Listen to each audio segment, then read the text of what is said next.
আসসালামু আলাইকুম, welcome to নীলমুন blog. চলে এসেছি নতুন একটি ব্লগ নিয়ে। বাসায় অনেক মেহমান আসবে, তাই অনেক বেশি রান্না বান্না চলছে। স্বপ্নকুটিরে এটাই হচ্ছে এত বড় আয়োজন। স্বপ্নকুটি তৈরি হওয়ার পরে কখনো এত বেশি মানুষের আয়োজন আমি করিনি। এটাই মনে হয় প্রথম যে এতগুলো মানুষের আয়োজন করতে পারছি। আলহামদুলিল্লাহ, সবকিছুই গুছিয়ে ফেলেছি, চেষ্টা করছি একটু একটু করে করার জন্য। যদিও মনের ভিতর একটু ভয় কাজ করছে, কারণ কখনো একা হাতে এভাবে আয়োজন করিনি।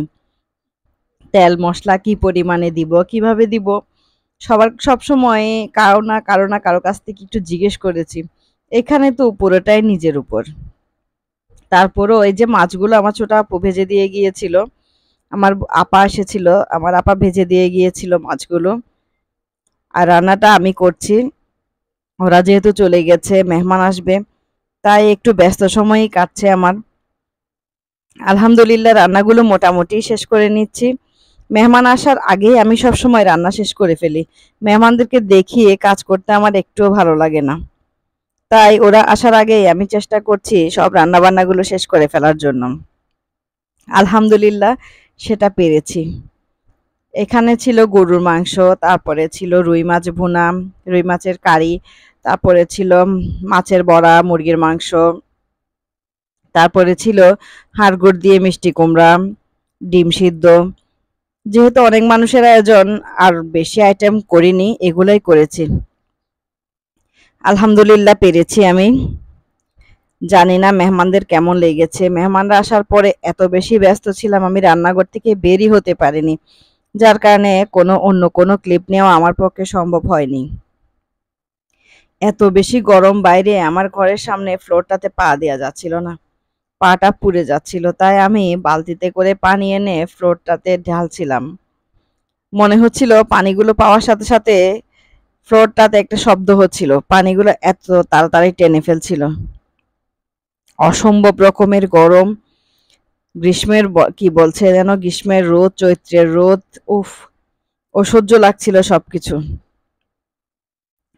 এই গরমের মধ্যে যে কিভাবে আমি কি করব বুঝে উঠতে পারছিলাম না। শ্বশুরবাড়ি গেলে যেহেতু সবসময় মাথায় ঘোমটা দিয়ে থাকতে হয়, গরমে আমার ঘাড়ের অবস্থা খুবই খারাপ। এই যে মাছগুলো, এর মধ্যে আমার চাচি শাশুড়ি, ছোট আম্মা মাছগুলো পাঠিয়েছে। তো যেহেতু মাছগুলো পাঠিয়েছে, আমাকে বাসায় এসে কাটতে হবে, তাই আমি রুজিকে বলছিলাম যে না, মাছগুলো একটু কেটে দেয়। তো রুজি আমাকে মাছগুলো কেটে দিচ্ছিল, বাসায় এনে যাতে একেবারে রেডি টু কুক রান্না করে ফেলতে পারি। তাই মাছগুলো রুজিকে দিয়ে কাটিয়ে নিচ্ছিলাম। এবার অসম্ভব রকমের গরম ছিল, যার কারণে অনেক বেশি কষ্ট হয়েছে আমার। এত এরপরে যে নোংরাগুলো জমেছিল রান্নাঘর দিয়ে, এগুলো সব ঝাড় দিয়ে এগুলোতে আগুন জ্বালিয়ে দিচ্ছি, যাতে আমি চলে আসার পরে আমার ফেলা নোংরার কারণে পরিবেশের কোনো ক্ষতি না হয়।